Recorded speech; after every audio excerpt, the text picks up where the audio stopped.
11월 4일 셀트리온 방송을 시작하겠습니다. 간밤 나스닥이 1.38 상승 마감하였습니다. 지금 보시는 화면은요, 나스닥의 차트인데요, 한 방에 흐름을 정리해 주네요. 보이시죠?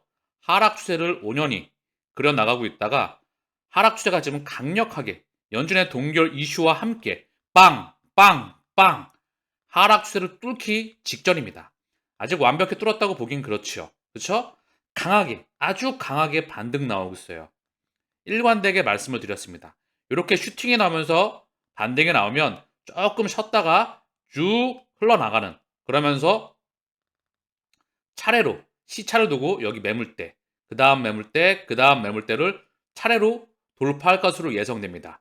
시차를 두고 2006년 6월 금리 동결이었죠. 4년, 2004년, 2005년 계속해서 금리를 올려대다가 2006년 6월 금리를 중단합니다.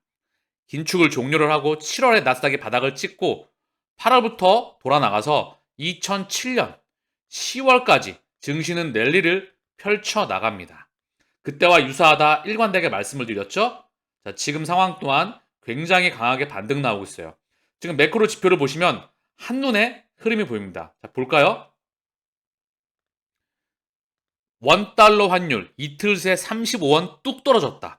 환율 1200원대 갈까? 벌써 원달러 환율이 1200원대 갈까? 35원이 떨어졌다. 벌써 이 말이 나오고 있는데요. 자, 볼게요. 1322원이죠.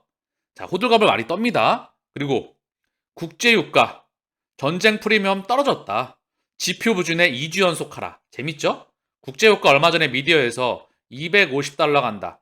150달러 간다. 굉장히 호들갑을 떨었죠? 꼭 이래. 이렇게 반대로 움직입니다. 자, 국제유가도 폭락이 나왔고요. 미국 고용 과열 완화에 뉴욕 증시 상승, 핵심은 뭐다? 국채금리가 급락을 하였다. 연준 금리 인상 사실상 종료. 저는 이미 예전에 종료가 됐다. 금리 인상 종료 구간에 들어갔다. 연준 12월 금리 동결 가능성 95.3%. 이미 금리 동결입니다. 내년 3월 벌써 금리 인하 가능성이 얘기가 되고 있어요. 요거는 금리 동결 구간이 길어지면 길어질수록 좋은 겁니다. 금리 인하가 나오잖아요. 그러면 경기 폭락을 대비해야 됩니다. 자산 시장도 더 이상 반등 나오기는 쉽지가 않을 것 같아요. 미국의 기준금리가 동결되는 동안에 미국 국채금리가 꺾일 것이다. 일관되게 말씀을 드렸죠. 자, 10년분의 흐름이에요. 1개월분의 흐름을 봐도 훅 내려왔죠. 3개월의 흐름을 봐도 드디어 이제 한눈에 보입니다. 보이시죠? 훅 내려왔어요. 오랜만에 이렇게 추세가 훅 내려와 있다. 요 라인까지 내려온 겁니다. 자, 2년분을 보면 더욱 가파르게 내려왔습니다. 보이시죠? 3개월의 흐름인데요. 그동안의 하락 추세가 가팔라지고 있어요. 그쵸? 블랙록과 뱅가드가 국채 매집을 시작했다. 그리고 그 말은 즉 국채금리의 하락을 의미한다. 국채금리의 상승을 의미하고 바닥에서 돌려나갔다. 얘네가 꺾여나가면서 이렇게 안정권에 접어들 때 주식과 위험자산의 반등 나올 확률이 무척 높다. 일관되게 말씀을 드렸습니다. 원달러 환율이 1312원 보이시죠? 얼마나 가파릅니까? 원화 강세가 굉장히 최근 본 것 중에서 가장 가파릅니다. 차익 실현 물량이 대대적으로 나온 거예요. 원달러 환율에 대한 방향에서 원화 강세 쪽으로 이제 배팅을 한다는 거죠. 자, 그 다음에 달러 인덱스의 방향도 차익 실현 물량이 나오면서 강하게 추세가 달러 약세 방향으로 흐름 전환이 나왔다. WTA 국제유가 또한 지금 하락으로 접어들고 있죠. 여기서 조금 더 하락 나와서 이렇게 물가가 안정되면서 하향 안정화, 달러가 점진적으로 하락을 한다. 원화가 점진적으로 강세가 되는 거죠. 이거는 원달러 환율의 하락은 원화의 강세, 국채금리의 하락, 그리고 방금 전에 보셨다시피 주식시장에 엄청난 파워풀한 지금 빵빵빵 치면서 확대해 볼까요? 빵빵빵 치면서 추세 돌파하기 직전입니다. 그쵸? 일관되게 말씀을 드렸던 이제 시장에 대한 마지막 피날레, 작지 않은 기간 동안 금리 동결 구간 동안에 작지 않은 피날레가 예상이 됩니다. 자, 국내 증시도 차익 실현 물량이 나오면서 어느 정도 기준점을 이렇게 보일 것 같아요.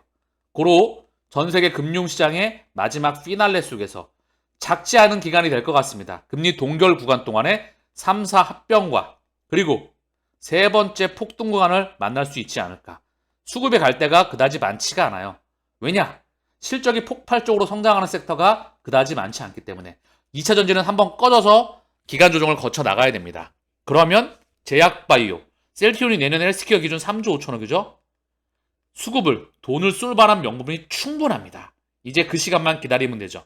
그렇기 때문에 11월 7일 날 회사에서 결산 실적 공시 예고, 요거 보신 적 있나요? 저는 이걸 진짜 봤던 기억이 굉장히 이례적이다 말씀을 드렸지요. 11월 7일 날 셀트리온의 결산 실적을 발표하겠다. 이 이야기를 하고 있습니다. 그 말은 즉 뭐죠? 3분기 실적 자신 있다. 집에 가라. 신약 허가 받았다. 합병 성공한다. 여기에 실적까지 좋다. 이제는 머무르지 말고 집에 가라. 여기에 매크로까지 안정권으로 들어가고 있습니다. 다음 주 공매도 중단 밑그림 나왔다. 이르면 다음 주 발표. 시스템 개선 전까지 공매도 잠정 중단.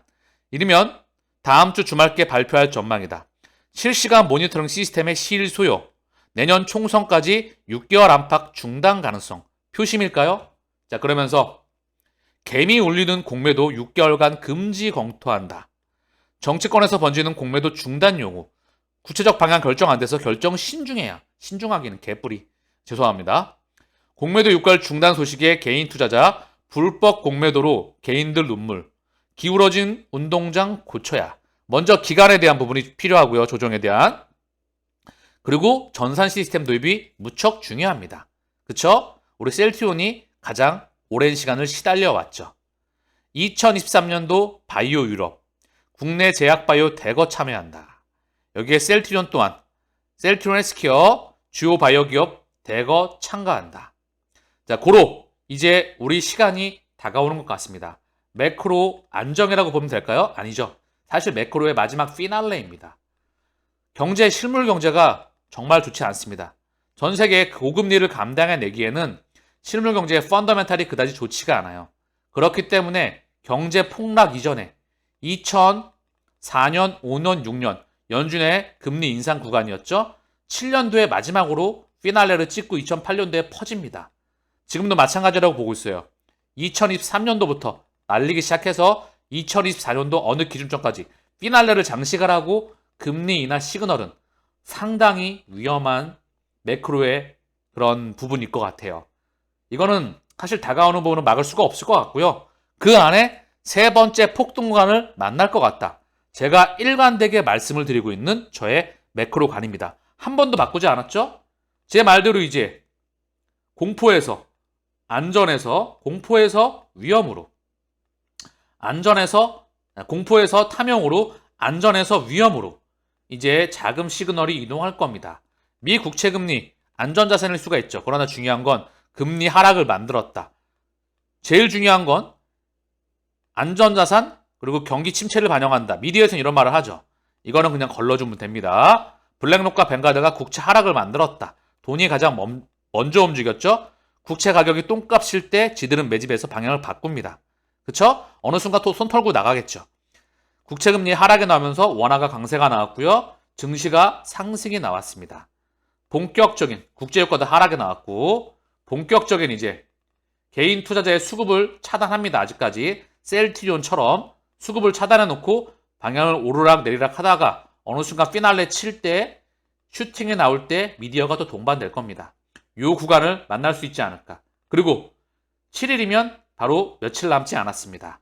자, 실적 기대됩니다.